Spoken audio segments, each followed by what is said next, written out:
Dios les bendiga, hermanos. Los músicos pueden pasar a su lugar. Tomen su lugar en este momento y abra su Biblia en Mateo 21:9.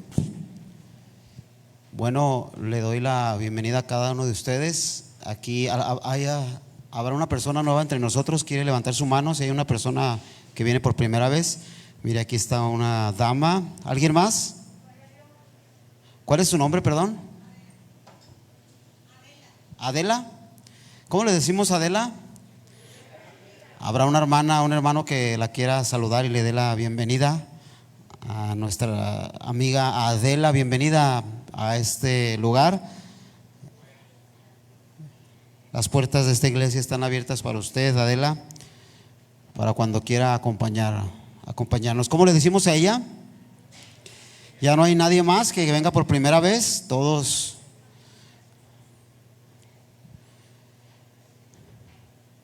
Bueno, les damos la bienvenida a todos ustedes aquí a este lugar, a la iglesia Betania. Sean bienvenidos. Abra su Biblia así como está sentado en Mateo 21:9, y mientras usted la abre, yo elevo una oración a Dios. Gracias, Dios, por esta hora que nos permites estar aquí, Señor, adorando y exaltando tu nombre, Señor. Gracias, Señor, porque nos permites llegar a esta semana, Señor, tan especial, Señor, que fue, Señor, desde tiempos antiguos, Señor, muy especial, Señor, para los israelitas y también después muy especial para el pueblo de Dios que somos nosotros. Gracias, Dios, porque nos permite, Señor, con gran reverencia, Señor, recordar, Señor, tu muerte, tu resurrección, tus últimas horas de vida, tus palabras, Señor, esos grandes recuerdos, Señor, que nos dejaste, Señor, como un camino a seguir para nosotros. Gracias, Dios, en el nombre de Cristo Jesús. Amén y amén. Así sentaditos como están, yo leo el pasaje de partida. Dice así Mateo 21:9: y las multitudes que iban delante y los que iban detrás clamaban diciendo: Hosana al Hijo de David, bendito el que viene en el nombre del Señor, Hosana en las alturas. En el tiempo de el rey Salomón, cientos de años antes de este acontecimiento de Mateo 21 o capítulo 12, capítulo 13 de Juan, que nos narran esta historia de lo que nosotros conocemos como la entrada triunfal, la historia dice que Salomón observó un gran desastre en todo lo que tenía que ver con la organización levítica o del culto a Dios. Había mucho desorden y al ver esto se preocupó, y entre todas las gestiones que él hizo para ordenar el templo y el culto en el templo, ordenó que se celebrara un día el que se llamaba o que se llamó para los judíos hasta el tiempo de Jesús el día de la gran micra o el día del gran ensayo. Y es que algún profeta o alguno de los profetas les dijeron a los levitas y a los israelitas que un día iba a entrar a la ciudad de David por un sendero, por una vereda, el Mesías, y que debían estar preparados para la entrada del Mesías. Pero Salomón observó un gran desorden y dijo: si no estamos preparados hoy ni siquiera para hacer un servicio y un culto a Jehová digno, ¿cómo vamos a estar preparados para recibir al Mesías? Así que ni tardo ni perezoso llamó al Sanedrín, y entre todas las gestiones que hicieron, organizaron el día de la gran micra, que traducido a español es el día del gran ensayo. Es decir, cada año, este domingo que estamos nosotros celebrando, se celebraba la gran micra, el gran ensayo o el gran drama. No vaya usted a pensar que el día de la entrada triunfal fue la única ocasión, sino habían pasado ya cientos de años en los que se celebraban año tras año. ¿Y qué hacían los judíos? Bueno, por ese sendero donde entró Jesús, por ese mismo, se preparaban todas las personas. Algunos historiadores dicen que llegaba a 1,5 millones, 2 millones de personas, de israelitas que subían de todas las naciones para celebrar toda la fiesta de la Pascua, pero para estar en el primer día, que era el día del ensayo de la gran micra, donde todos se ponían al paso para que bajara el sumo sacerdote y entrara por la puerta de las ovejas, de lo que habló Cristo, y escogiera de todos los animales que habían traído en todo el año, animales lo más perfecto, escogiera el más perfecto de todos, lo tomara en sus brazos y luego regresara por ahí por donde entró Jesús y subiera por ese camino hasta donde estaba el templo para llegar y hacer el sacrificio, mientras todas las personas gritaban: Hosana, bendito el que viene en el nombre del Señor. Pero hoy era diferente. Hoy no era un ensayo, sino era el día verdadero. Y lo podemos ver entre líneas, ya no en la tradición, sino en la palabra, cuando Jesús sube y algunos de los hombres, de los escribas fariseos o del Sanedrín le dicen a Jesús: calla a tus apóstoles que están haciendo mucho escándalo. Y Jesús les dice: ¿qué no saben que este es su día? Es decir, lo que les estaba Jesús es recordando el drama tras drama que hicieron 10 años, 20 años, 100 años, 200 años, 300 años, 400 años, 500 años, muchos años, drama tras drama tras drama. Pero cuando fue la puesta en escena verdadera, les pasó de noche y no se dieron cuenta que ya no había que hacer más dramas y más micra, que ese era el día verdadero de la gran micra, era el día verdadero por el cual habían estado ensayando tantos años y les pasó por noche y no se dieron cuenta. Quiero decirles, amados hermanos y amigos, que en la historia han habido grandes entradas triunfales. Si usted lee la historia, puede ver, por ejemplo, la entrada triunfal de Alejandro Magno a Babilonia, de Julio César a Roma, y es algo espectacular para la vista de los hombres. Los hombres o los países soberanos esperaban siempre, después de una guerra, la entrada triunfal de su pueblo, de su rey. El rey salía para pelear una guerra contra otro reino o contra otros reinos, y cuando salía dejaba a las mujeres, a los niños, algunos soldados que resguardaban la ciudad, y les prometía que iban a hacer todo lo posible para volver con seguridad. Y cuando pasaba una semana, 2 semanas, meses, inclusive años en la guerra, había personas que regresaban y de tiempo en tiempo informaban si su ejército iba ganando o iba perdiendo la batalla, si estaba a punto de terminar la guerra, si estaba a punto de ganar, si era probable que el rey regresara en deshonra o en honra. Pero cuando las noticias eran buenas, pasaban 2 meses, a los 3 meses volvían otra vez los que eran una especie de carteros para traer la información o regresar con las noticias, y les daban buenas noticias. Entonces ellos comenzaban a construir un arco, lo que nosotros llamamos el arco del triunfo. Pero en el caso de Jesús es como el mundo al revés. Jesús no había peleado ninguna batalla y no había salido a pelear una batalla. Apenas iba a pelear la batalla en una cruz. Mientras en el mundo los guerreros tenían que salir a pelear una batalla y luego después entrar de manera triunfante, aquí era todo al revés. Jesús entraba triunfalmente, pero para pelear la batalla, para entrar a pelear la guerra en una cruz. En esos últimos días, en esa última semana, en esos últimos minutos que iba a vivir en la tierra, iba a pelear una gran batalla. Cuando ustedes ven la entrada triunfal de Julio César a Roma, la historia dice que él, se habían llegado los que daban la noticia y habían dicho semanas antes que habían ganado la guerra, así que venían de regreso y venía danzando con cantos de alegría todo el pueblo de Roma, el ejército. Traían millares de esclavos atrás de ellos, traían el botín, oro, plata, mantos, todo ese tipo de cosas, botín de guerra. Traían doncellas también que habían ido al encuentro para atender a los militares, pero estaba hecho un arco listo para que entrara Julio César triunfante. Y la historia dice que un caballo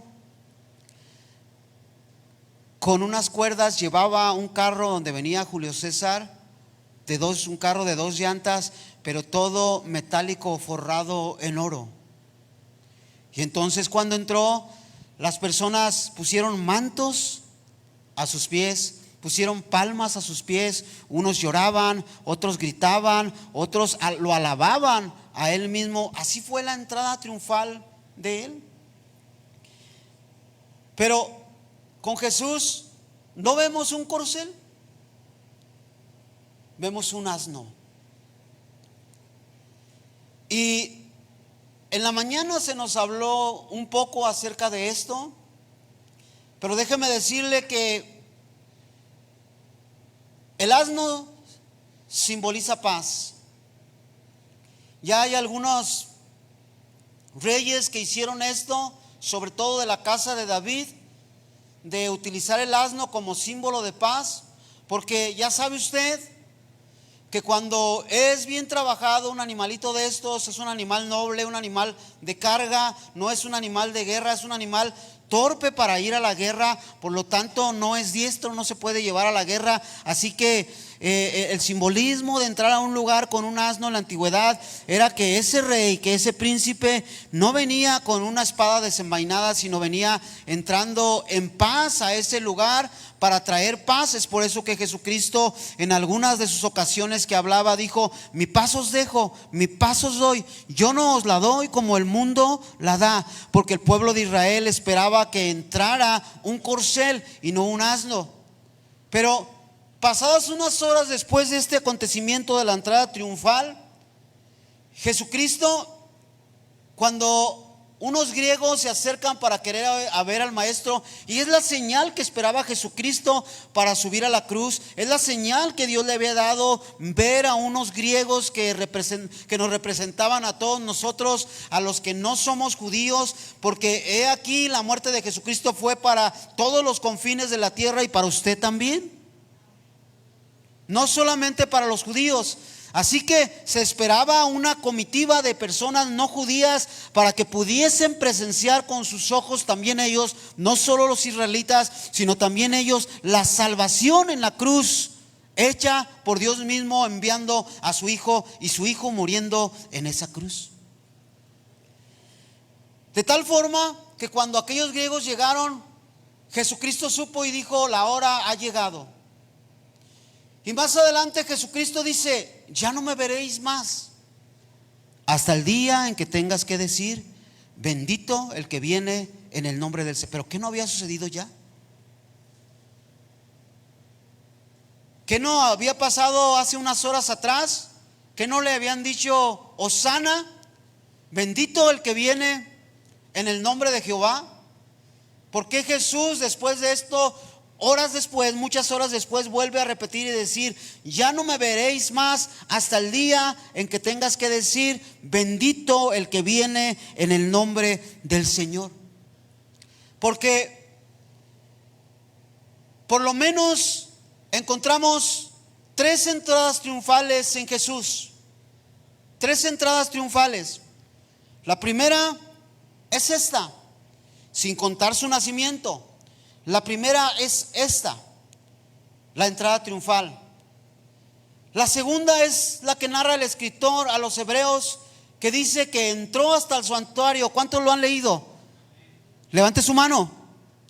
Esa fue la entrada más triunfal que pudo haber hecho, porque nuestro sacerdote, que era uno de sus ministerios, entró no al santuario hecho por manos humanas, sino al santuario eterno hecho por Dios, justo para que entrara triunfalmente después de morir en la cruz, el Rey y sacerdote, Señor nuestro y Señor de la eternidad, Jesucristo. Entró triunfal hasta el santuario y nadie lo pudo detener.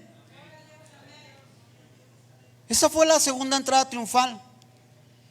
Pero la tercera entrada triunfal él la narra precisamente en Juan, cuando dice: ya no me veréis más hasta el día que vuelvas a tener que repetir las mismas palabras que has dicho hace unas horas atrás. Bendito el que viene en el nombre del Señor. ¿Usted cree que en la segunda entrada triunfal no existieron ángeles, arcángeles y serafines dando gloria a Dios y alabando a Jesús cuando entró en el santuario y gritándole: bendito el que viene en el nombre del Señor, Rey santo y poderoso, santo que entra al santuario para libertar a todos los hombres y moradores de la tierra? Los ángeles se gozaron y se alegraron y le dieron la bienvenida en esa segunda entrada triunfal, porque así estaba dicho, porque así estaba especificado. Pero Jesucristo profetiza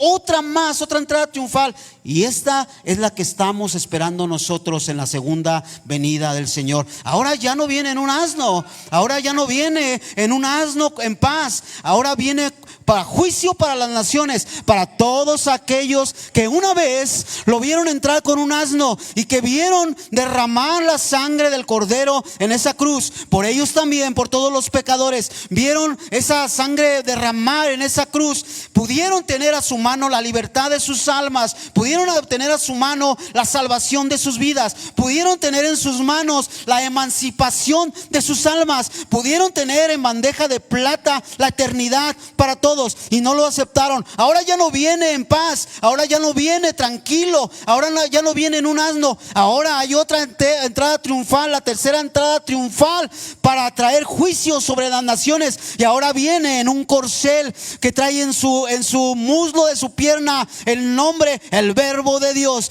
Ese viene con nosotros otra vez para liberar a su pueblo y para traer juicio a las naciones.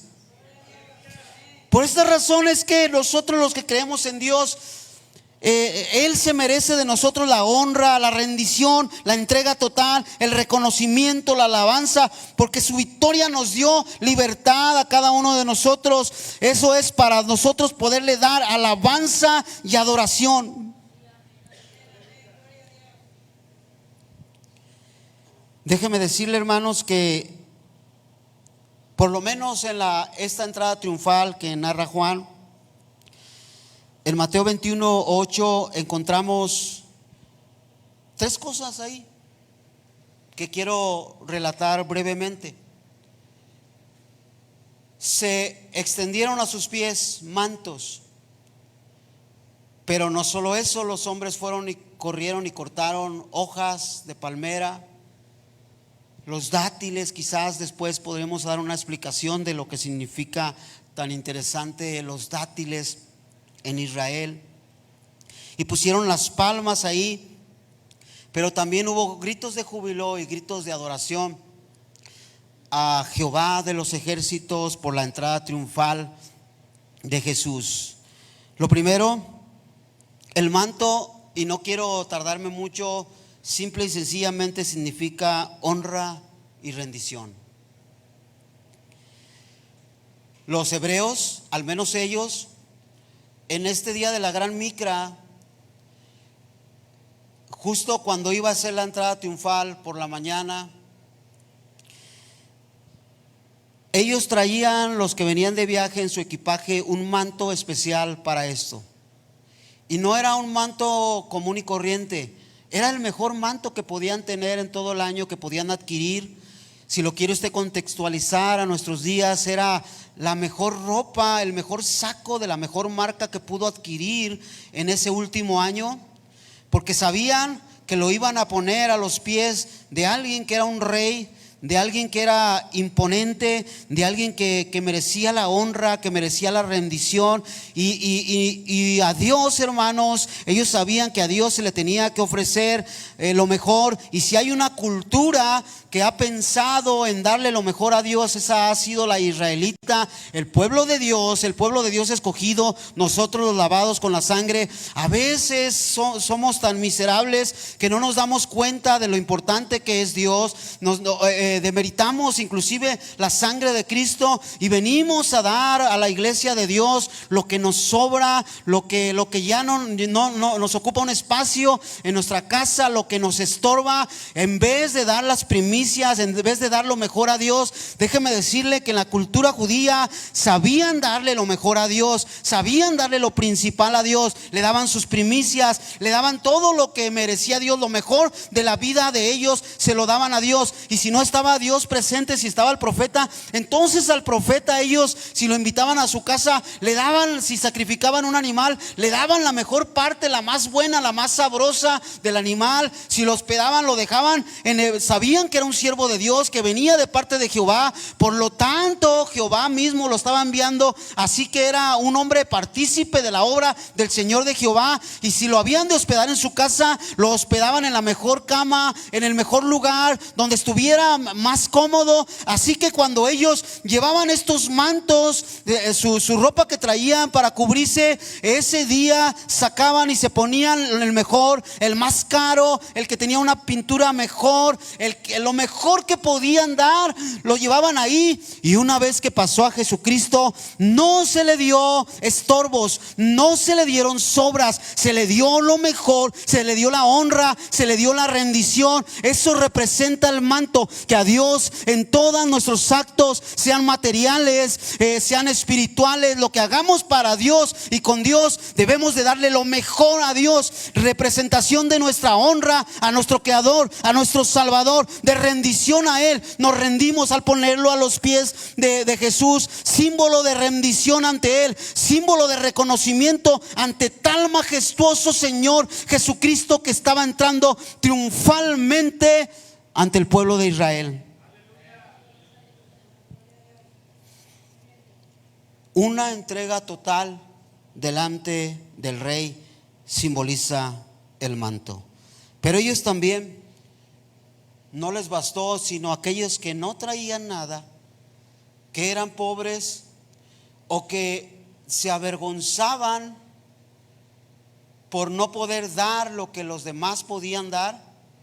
Y tenían quizás un manto, pero no tenían el dinero para tener un manto de lujo, y estaba desgastado, estaba viejo. Entonces se avergonzaban y delante de los demás no querían llevar y ofrecerle a Jehová un manto así. Se avergonzaban delante de la gente y también delante de Dios. Entonces iban a las palmeras y cortaban la rama más bonita, la rama más verde, más fresca. Si tenía alguna rama echada a perder, seca, trataban de cortarla. Y entonces hicieron eso y iban y lo pusieron, o lo ponían delante de los reyes. En esta ocasión lo pusieron enfrente de Jesús. Así que no solo caminó en un colchón de mantos, sino que también había un esparcido, un camino de ramas verdes antes de la entrada de Jesús, para que él, sus pies santos, sus pies puros, no pisaran el suelo y caminara hasta donde tenía que llegar. El ramo, hermano, representa símbolo de victoria, pero también símbolo de libertad.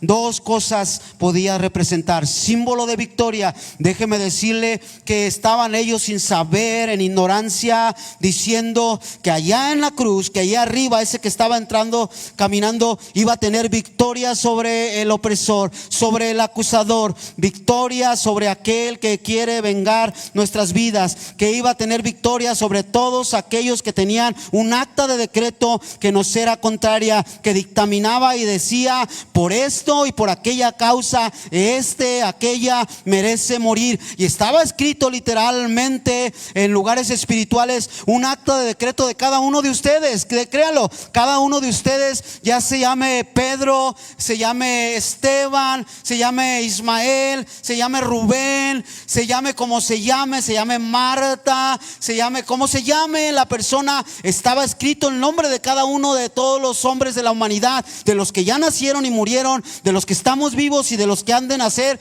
Nombre, apellido, todos sus actos, sus pecados que iba a cometer estaban escritos. Pero también estaba el acusador para decirle: por esto y por esto y por esto y por esto deben de morir, por esto deben de ser desechados de la presencia de Dios. Pero sin embargo, cuando aquellos pusieron aquellas palmas, estaban sin saber profetizando la victoria de Jesús en una cruz, el pago perfecto de Jesús sobre todos los pecados de todas las personas y de toda la humanidad, y también de usted. Estaba representando que usted iba a tener victoria, no por sus fuerzas, sino por las fuerzas de Cristo. Estaba representando que en usted se iba a aplicar la voluntad de Dios, que la sangre iba a cubrir su pecado y que el Padre ya no tenía por qué acusarle más de pecado si la sangre estuviera cubriendo su pecado.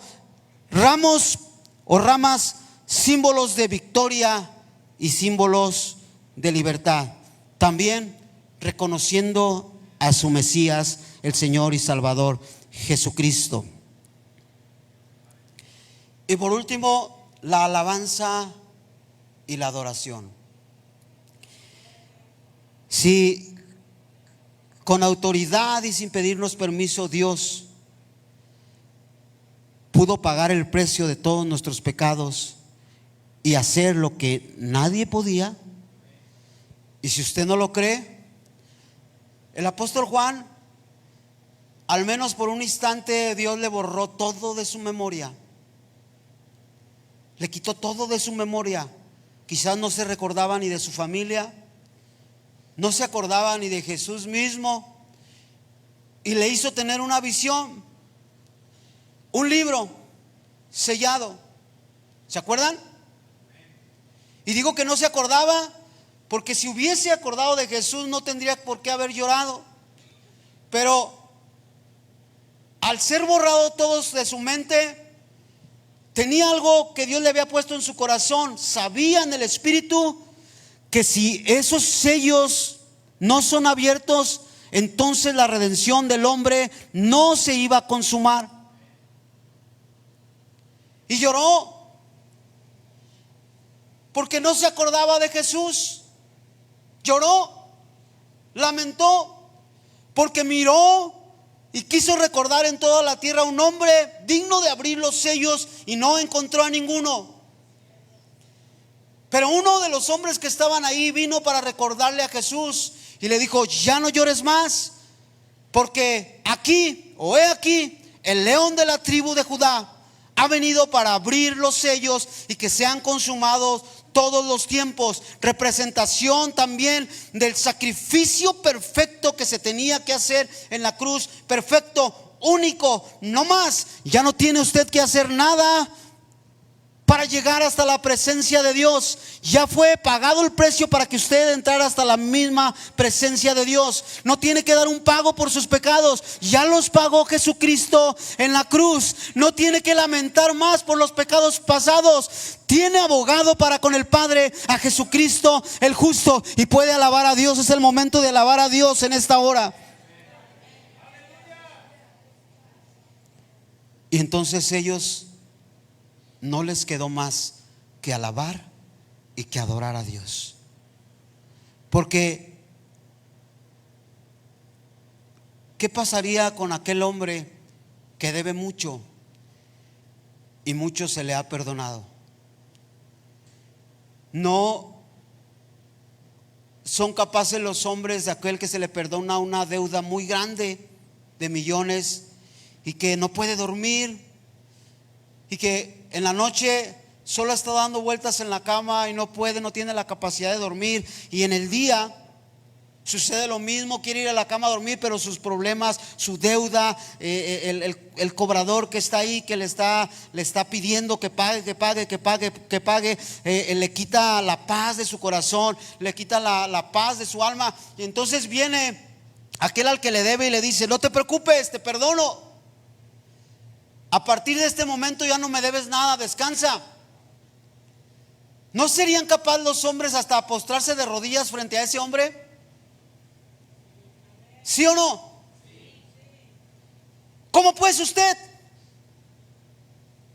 no es capaz de doblarse ante los pies de Cristo, que eliminó todos sus pecados por los cuales tenía usted segurísimo el infierno eterno, no es capaz de levantar alabanza y adoración ante la presencia de Jesucristo y de agradecer, y que cuando les digan vengan al altar, se poste ante la presencia para decirle: gracias, alabado sea tu nombre, exaltado sea tu nombre, gracias porque pagaste mi deuda en la cruz, gracias porque era demasiado, gracias porque nadie lo podía hacer, gracias porque yo no tenía el pago, gracias, alabado sea tu nombre.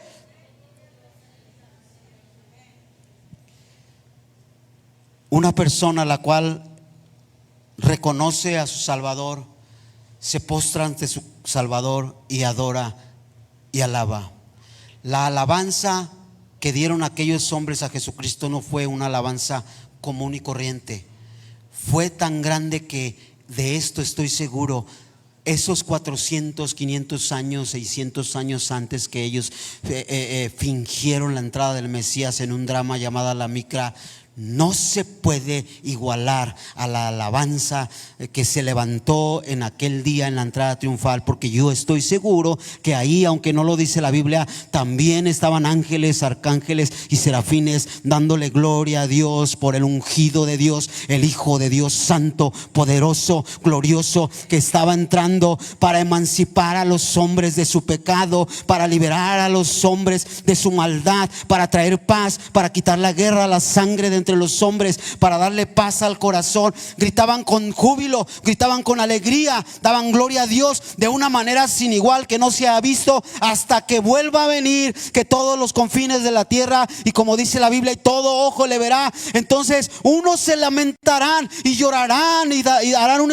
grito de estruendo, lamentándose entre las naciones porque no le reconocieron. Pero otros, si estamos ahí en ese día, adoraremos, alabaremos al Señor, diremos: Hosana, bendito el que viene en el nombre del Señor. Bienvenido a la semana especial, a la semana en que conmemoramos la muerte y la resurrección de Jesucristo, la victoria en la cruz. Si usted quiere y es un hijo de Dios, yo lo espero en este segundo aquí en el altar. Póngase en pie en esta hora y vamos a darle alabanza unos minutos, unos instantes a Dios. Venga aquí al altar, venga aquí al altar, hínquese en el altar, por favor. Si usted es un hijo de Dios, venga al altar y dígale: gracias Jesús, y dele adoración y dele alabanza, mientras los músicos pasan muy rápido aquí, velozmente, para ministrarnos una alabanza. Venga por favor en esta hora, hínquese aquí en el altar, levante sus manos y dele gloria a Dios. Dígale: gracias Dios. Yo quiero que todos los que estén aquí levanten sus manos al cielo,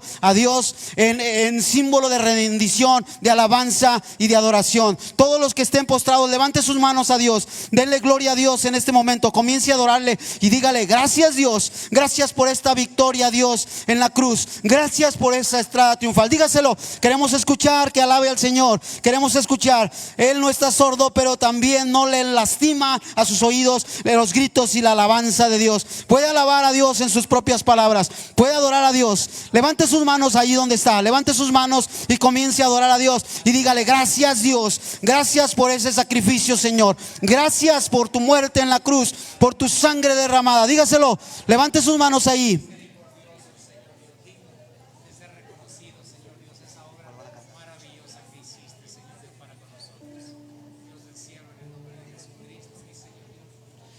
Levante sus manos, levante su oración allí donde está. Gracias Dios te damos en esta hora, Señor, por esta palabra que nos trajiste este día, Señor, y por este pueblo que está levantando sus manos y que está adorando aquí en este lugar, Señor. Gracias por cada uno de estos hombres, Señor, que son capaces de adorarte, que son capaces de alabarte, Señor. Gracias por cada una de estas personas, Señor, hombres, mujeres, jóvenes que están postrados aquí, Señor, porque en ellos, Señor, has hecho milagros en sus vidas, has hecho milagros en sus cuerpos, Señor.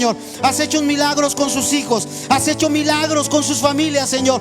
Has guiado sus pensamientos y su mente, Señor. Gracias, Señor, porque estás ordenando los hogares, estás ordenando las casas, porque sabemos que tú eres el mismo Dios de ayer, de hoy y por siempre. Y ese mismo Dios que murió en la cruz y resucitó por nuestros pecados, hoy sigue haciendo milagros con cada uno de los que estamos aquí, Señor. Gracias, Señor. Gracias, Señor. Gracias, Señor, porque tú eres digno de ser alabado, eres digno de ser exaltado. Aleluya. Dele gloria a Dios, hermano. Aleluya. Aleluya. Aleluya. Aleluya, Dios. Mira cada uno de los corazones que está aquí.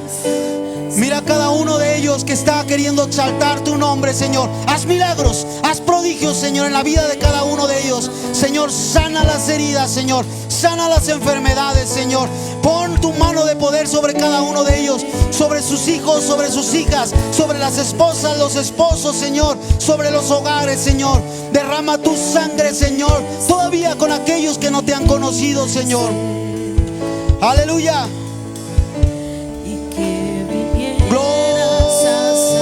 Gloria a Dios. Alabe al Señor, hermano. Alabe al Señor. Alabe al Señor. Alabe al Señor, hermano. Glorifique al Señor. Él es digno de ser alabado y de ser exaltado. Digno de ser glorificado, Señor.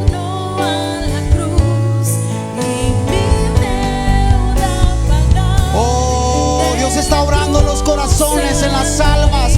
Dios sigue obrando en las personas. Dios sigue salvando, Dios sigue sanando, Dios sigue ordenando los hogares. Oh, Jesucristo, obra en cada uno de los corazones que están aquí, Señor. Obra, obra,